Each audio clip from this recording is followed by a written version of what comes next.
Hi everyone, this is Sam Gabriel, and in today's video we're going to discuss public key infrastructure with Vault. We're going to talk about certificate management, we're going to talk about how to create a root CA in Vault, how to create an intermediate CA also in Vault, and generate leaf certificates. We're going to discuss how to put the root CA and the intermediate CA inside of Windows certificate store to be able to access the server that you want to access without having to get that screen that tells you, hey, yeah, we don't trust the certificate and so on. So we'll dive into all of that. So let's get started. All right, so on the screen here, these are the demo steps that we're going to go through. We got 8 steps here. I'll just walk through them really quickly so you know what we're doing as we go through. The first step is to run Terraform. We're going to use the Terraform Vault provider. That's one of my favorite providers because I can control everything in Vault using that. I have it well documented. I can, destroy everything I've done, no problem, and start over. So here we're gonna do 2 things. We're gonna create the root CA and the intermediate CA using Vault's PKI secrets engine. So we're gonna mount 2 PKI secrets paths, and then in the second step, we're gonna generate leaf certificates. And I'll show you how easy it is to generate a certificate with different parameters that you'd like to have, like the common name, the SAN, the TTL or the expiry time for the certificate, and so on. Step 3 here, we're going to go and actually add this certificate to Grafana. I use Grafana at home for monitoring different things. Like I have humidity and temperature sensors in my kids' rooms, and I've been using it with just HTTP protocol, but I thought, for this demo, maybe we'll add HTTPS and make it secure. So we're going to do that. I have Grafana running in Docker, so we're going to have to restart the Docker container to pick up the certs. Then in step 4, we're going to go and check on Chrome. And you'll notice that the Chrome browser will not trust the certificate at this point. The reason for that is that it doesn't know our root and intermediate CAs, right? It doesn't know that Vault is behind that. So what we're going to do in step 5 is add the root and intermediate CA that we created in Vault. So those certs, we're going to add them to the Windows certificate store. So then Chrome will look there, and then it will trust our certificate. And that's what we're going to verify in step 6. In step 7, we're going to revoke that certificate. And once again, we'll check in Chrome, and we'll find that Chrome will actually be okay. It will still trust that certificate. And I did a little bit of research. Apparently, Chrome doesn't check the CRL or the certificate revocation list. Whereas if we use Microsoft Edge, it will go ahead and check the CRL published through the Vault endpoint, and it will give you a notification saying, hey, we can't take you to this site because the certificate is revoked. So we're going to go through all of these steps in more detail, and I'll explain everything along the way, but this is kind of a highlight of what we're going to do today. So let's get started. Okay, so let's go ahead and run a Terraform apply. So just to show you what's inside this repo, let's just close this for a second. But basically what we have here is some shell scripts and some Terraform configuration. So I got a main Terraform configuration file, I got a variables file, an output, a root CA file that's going to get generated, and an intermediate CA file. So I'll explain all of that, but let's go ahead and run through the entire demo first, and we'll go back and take a look at what's going on here.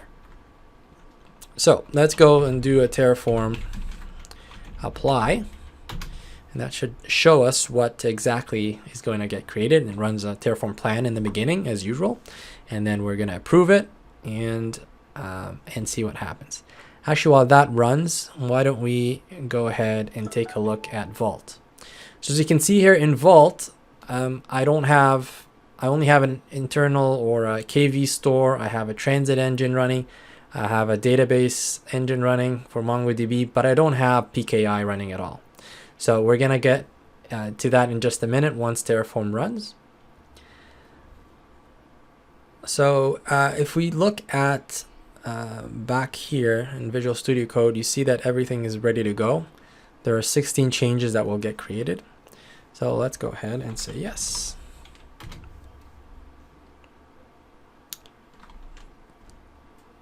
And that should only take about 30 seconds or so to run. So I'm not going to stop the recording.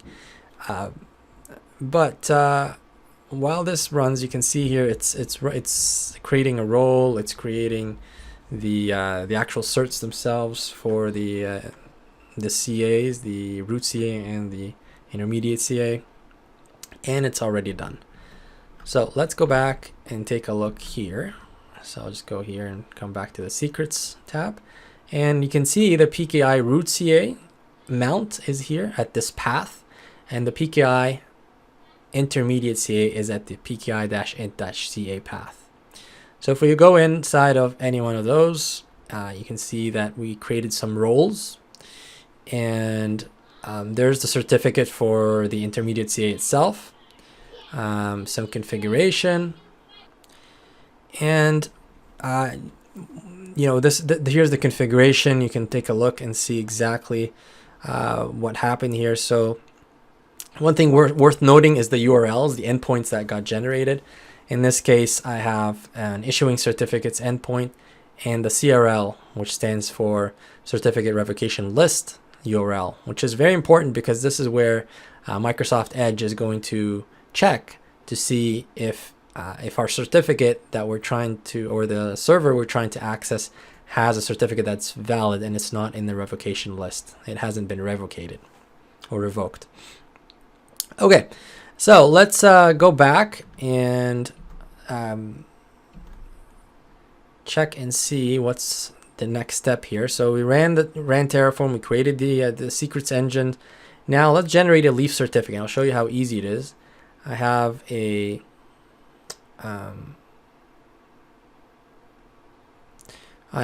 script here to do that really quick. So let's grab the information we have here.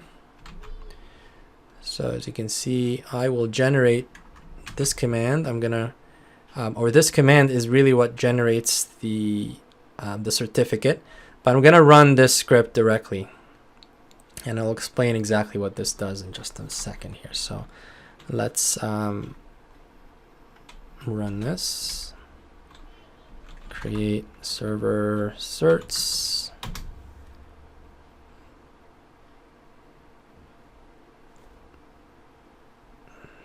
Oh, I forgot to specify, so I actually should run this 1 second here. Okay, so the arguments I'm giving it is the name of the certificate that I'm going to give it, just the name, and it's going to create a folder with the certificate. Also the common name that's going to be used, in this case docker01.home, and the IP sans. So this is the actual IP, so I can, the IP of the server that's running Grafana. So I can do two things. I can either access the server or access the website, the Grafana site, straight from the fully qualified domain name, or using the IP address. So they're both in the certificate. All right, so what happened here? If we just refresh this, you can see that the output folder, this, I'm not checking this into Git, so you're not going to see that into Git, but it will get generated if you run Terraform and if you run the this script to create the server certs. So what will happen here is when we ran Terraform, two things happened. The root CA folder got created, and in the root CA folder, I have my private key, and I have my certificate, and I also have a key bundle. In the intermediate CA folder, I have the intermediate cert.pem, so the actual certificate itself sits here. I also have my leaf certificate under this Grafana folder that just got created. And what will happen next is I'm going to take this and put it inside of Grafana, so Grafana can pull it when we start Grafana. All right, so let's go ahead and do that. And let's go back to my README file.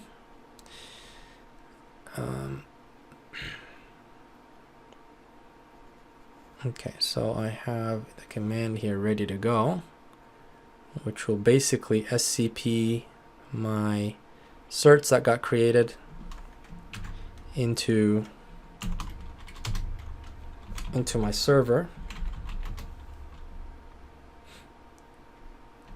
So this should get generated here. So if I go back and take a look, and just bring this over here. There we go. Now we have this. Let's clear this out. Now we have this certs folder, which has all the certificates that's gonna get created or is needed by the Grafana site. So let's restart Docker. So Docker restart, and my container here is EBC. So let's go ahead and restart this. Okay, let's move this out of the way for now. And if we go back to our next step, which is to, let's go ahead and check and see what happened in our browser. So remember, we're doing HTTPS, Docker 01.home, and I'm listening on port 3000. And as expected, you get this, your connection is not private message, because there's the certificate authority is invalid. And if we go ahead and check, if you look at the certificate path, Docker 01.home is right here, and there's no chain of trust. So basically what Chrome is saying, I don't trust this certificate because I don't know who issued it.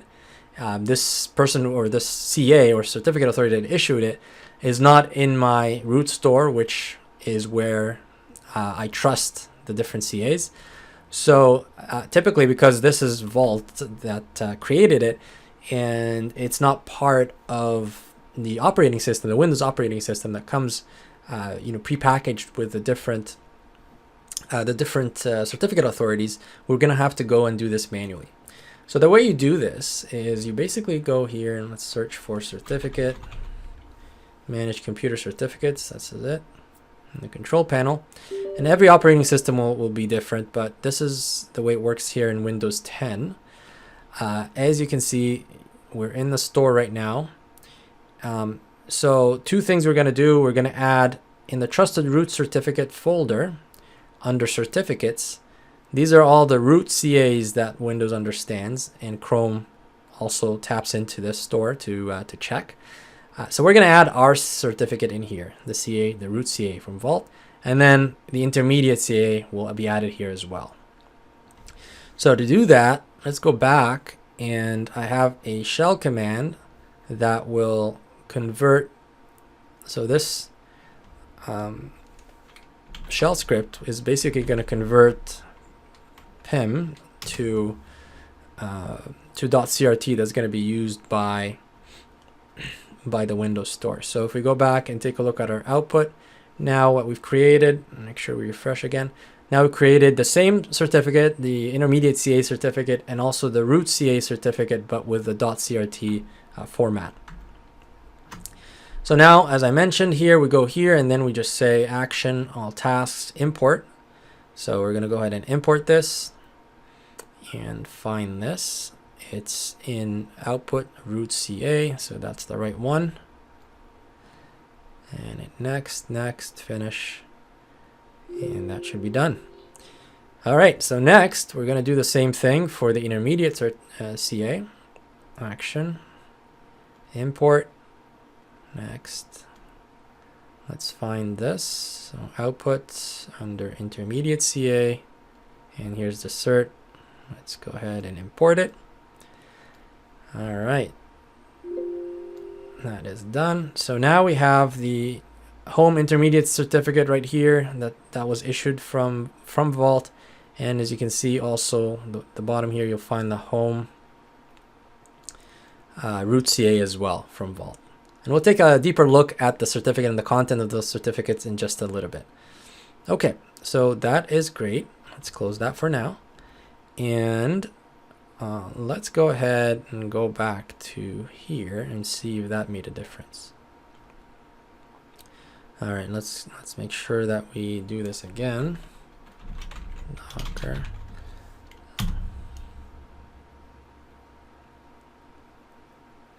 Okay, so this is a little bit tricky. Sometimes it works, and sometimes I found that I had to restart the entire desktop. So I had to restart Windows. In some documentation, it tells you just to restart Chrome, but for some reason, you know, it's not picking it up. What we can do is actually to double check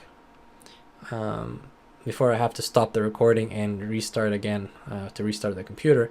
Let's go ahead and try this with Microsoft Edge. Let's see if it works. HTTPS, Docker, so this is what I'm looking for.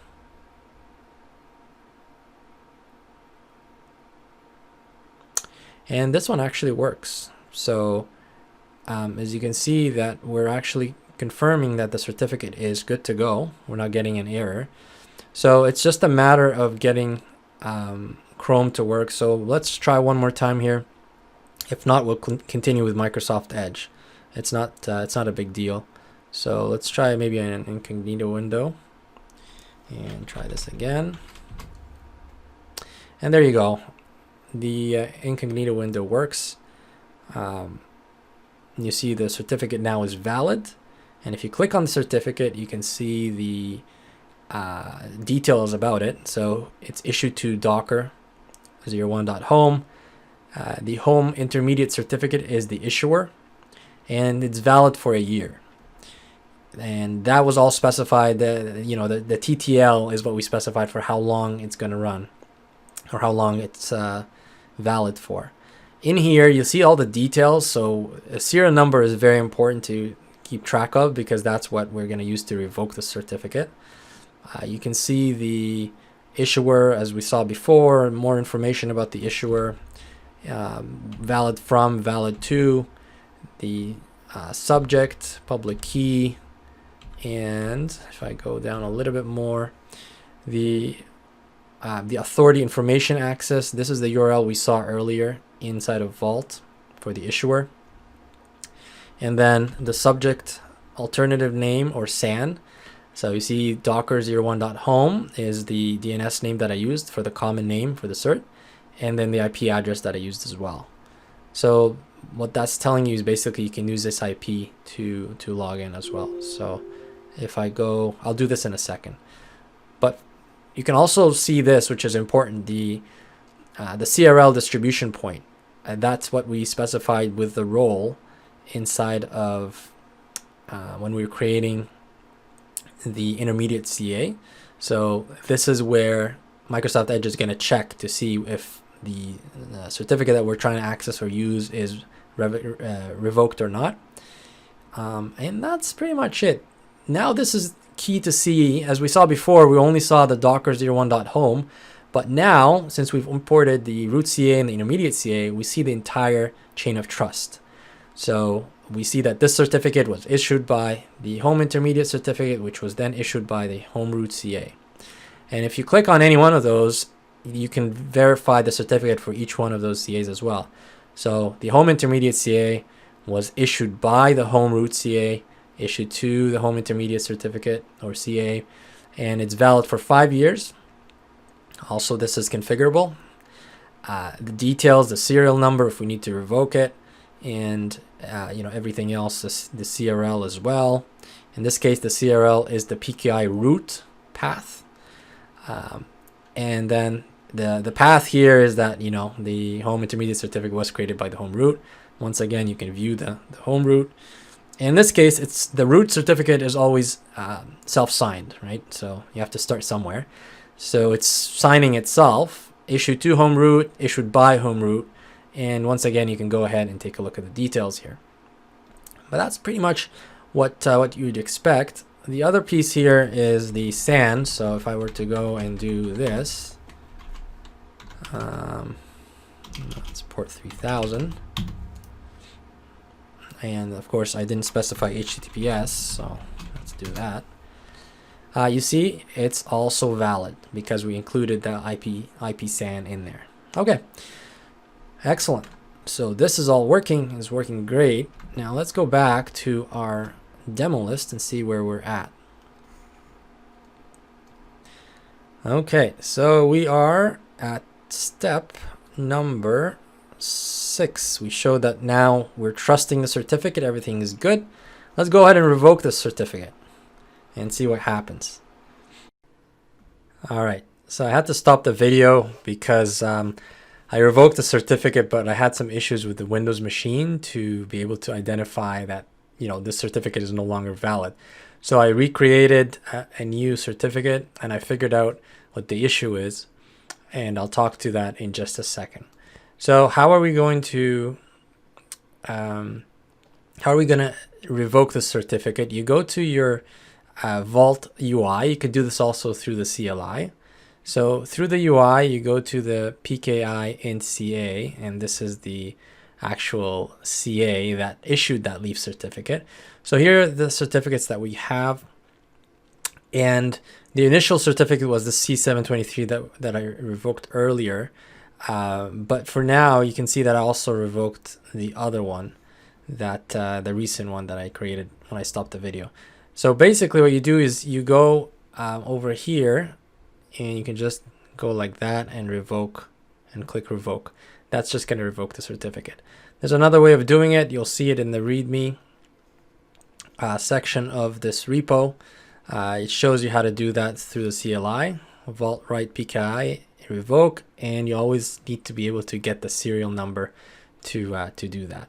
So that serial number, you can get it directly from the folder where you stored the certificate, or you can easily do it from like if I want to see this vault's certificate, you can go in here, and if you go to details, you'll find the serial number right here, so you can copy that and go ahead and revoke it through the CLI or through the API. Okay, now that we've revoked this certificate, I want to show you what needed to happen for this to actually get revoked, for Windows to recognize that it was revoked. And there are a couple of commands that you need to run. So you open a command prompt in administrator mode, and first you want to check the cache. There's something called the CRL cache, and in the cache here you can see that here's the URL for where Vault is storing the CRLs, the certificate revocation list, CRL. So the actual command that you need to run is this command here. So let me just CLS here so you can see it a bit better. I also have this in the README so you can check it out. But you issue this command, and then you have to close all the web browsers that are using, right, to be able to make sure that it got revoked, so that it picks it up basically. Now let's go back to our Grafana site again, and I think I called it https docker 01 home. And now if you go there, you're going to see that your connection is not private, network error, certificate revoked, right? So now the certificate is revoked. There's you can't continue at this point because it's unsafe. This has been revoked. It's no longer secure, and that's it. That's pretty much it. That shows how how through Vault you can just easily revoke this if you don't need that certificate anymore, or maybe you made a mistake when you issued it, or for any reason that you might have. Now, if we take a look at the here, actually, I mentioned that Edge recognizes a cert, and now when Chrome doesn't. So this was a mistake on my part. You had to run those two commands, and then Chrome will actually see that as well, and it will give you that error, the error for the certificate being revoked. Okay, so what I want to do now is walk you quickly through the actual Terraform config to kind of give you an overview of how this all works. So really quickly, variables file, this is where I define the domain. And this repo is actually created by, I need to give some credit here to if I go to the top here, you can see it's Steve Dillon. He put together this GitHub repo. It's great because, like I mentioned in the beginning of the video, it allows you to use Terraform with the Vault provider to configure all of this. I didn't find a lot of material out there talking about that, especially for PKI, but he did a great job here, and you can see what's inside here with all the different things that he's doing with Terraform. And also there is a Medium guide here that you can follow, and it talks about all that. Sorry, the Medium guide is right here, and here's his GitHub repo as well. So let's take a look here at what we're doing. So you can create client certificates and server certificates. For the purpose of this demo, we only did server certificates, but obviously you can use Vault's PKI for mutual TLS, and that's actually what it's intended for, to be honest, and not necessarily for websites, but you can use it for that as well. So here in the variables section, I define the domain that I'm going to use is home, and anything that I'm going to issue is going to be under this domain. So the docker 01.home was issued under this specific domain. So let's get a look at the main file. And it's very simple. As usual with Terraform 0.13, this is the recommendation to always have a Terraform stanza with the required providers in it, and always pin your version of the provider you're using. So here's the Vault provider for Terraform, and then you have a provider stanza. I'm exporting the environment variables to connect to Vault, and that is stored in an vars shell script. I have a sample of it here, so this is what I'm running. So you put your Vault token, you put your Vault address, run this first, and then you can run your Terraform plan and apply. And here you can see the role that we're creating for the server certs. And this is important. You have to do this, and there are a lot of options in here. Make sure that you choose the options that you need. So for example, you can allow subdomains to be created under that home domain that I just mentioned. And what else? Allowing IP SANs as well. You can specify the OU, the organization, the country, locality, and maximum TTL. No store. This tripped me up. So if you have it set as true, it's not going to store the certificates in Vault. So the default is false, but if you put it in true mode, then you won't see the certs I just showed you. So you can't revoke it from the UI. You have to. It's not actually going to be stored at all. So even through the CLI, you won't be able to revoke those certificates. And it's intended for very short-lived certificates that you might want to, and maybe they're not very sensitive, and they're going to expire anyway, right? So that's the intention. And the reason for that is, from a performance perspective, it's highly performant, right? You're not storing the certs anymore inside of Vault. All right, excellent. The other role here is for the client cert. So exactly the same as the server cert. So that's it for the main Terraform file. Then we have two files, the root CA and the intermediate CA. So let's take a look briefly at both. In the root CA, we have a Vault mount.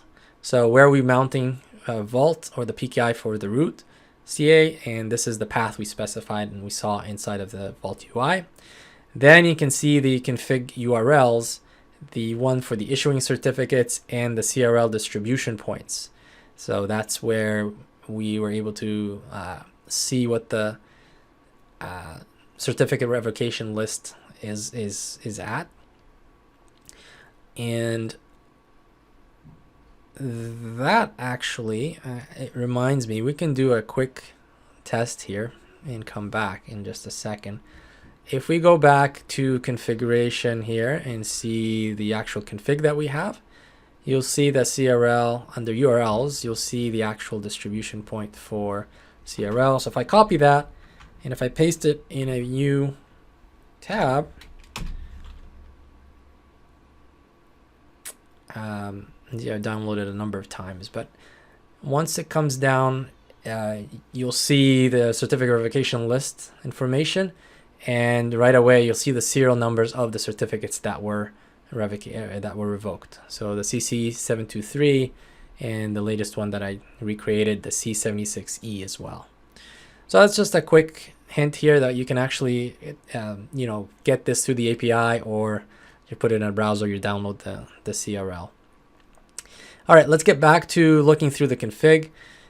Now this option here is commented out, but basically the way this works, if you're going to use Vault as the root cert or the root CA, and you don't want to expose the private key in any way, you can do that, and the private key will get stored in Vault.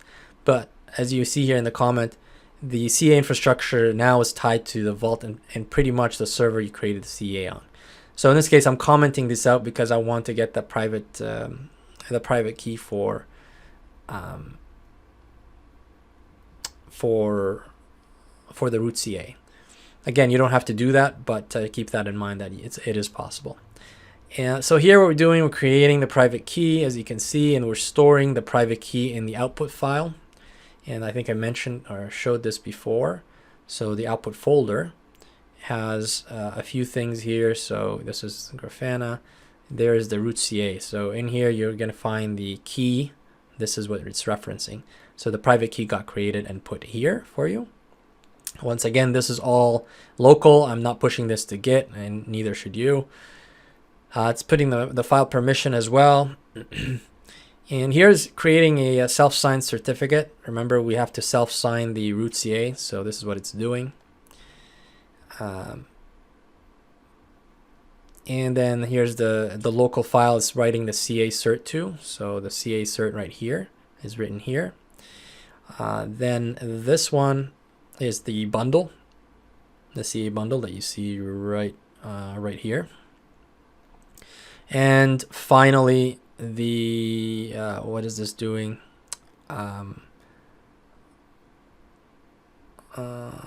This is configuring the backend CA.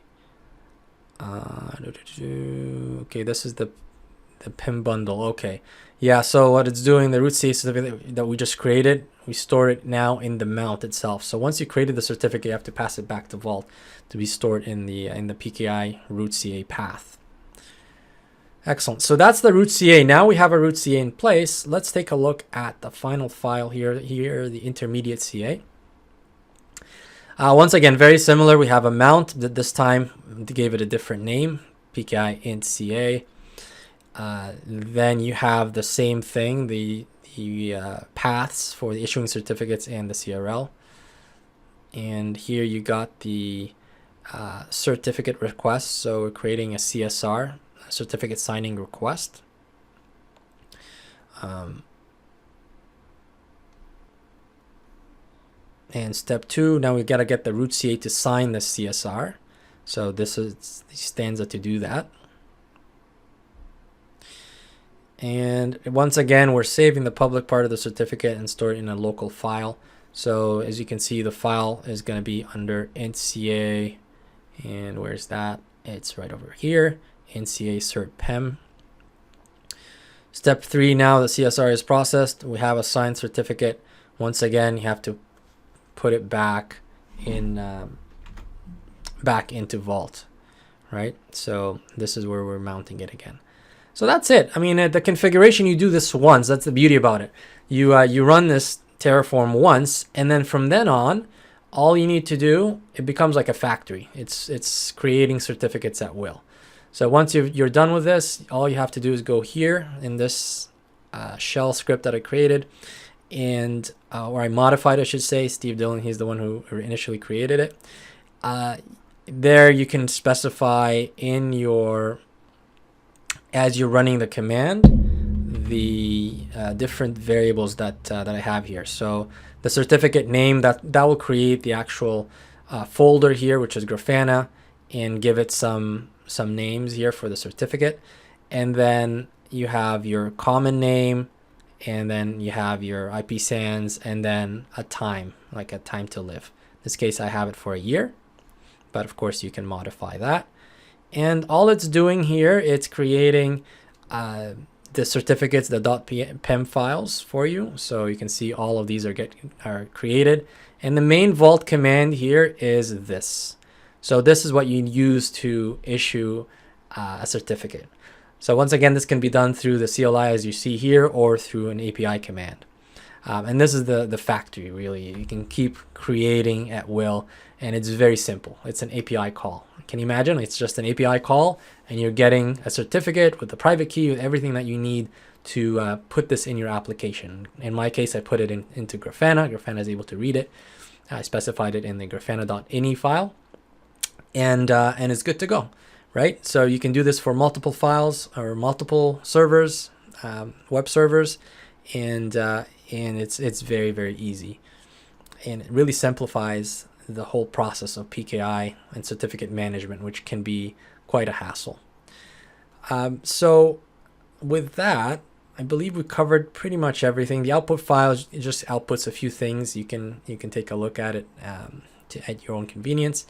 But basically, this concludes this video. I think it's a bit long, but it actually walked you through the entire process of creating a PKI secrets engine inside of Vault, and how to create certificates at will, and shows you how easy it is to just issue those certificates straight from the API without having to go through the manual process of creating a CSR certificate, signing a request, and going through the whole hassle of this.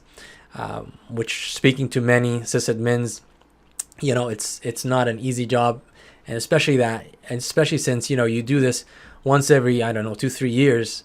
Some others have the expiry date in the 5 to 10 year range, which is definitely not recommended from a security practice. So hopefully this video has been helpful, and I'll catch you in the next one.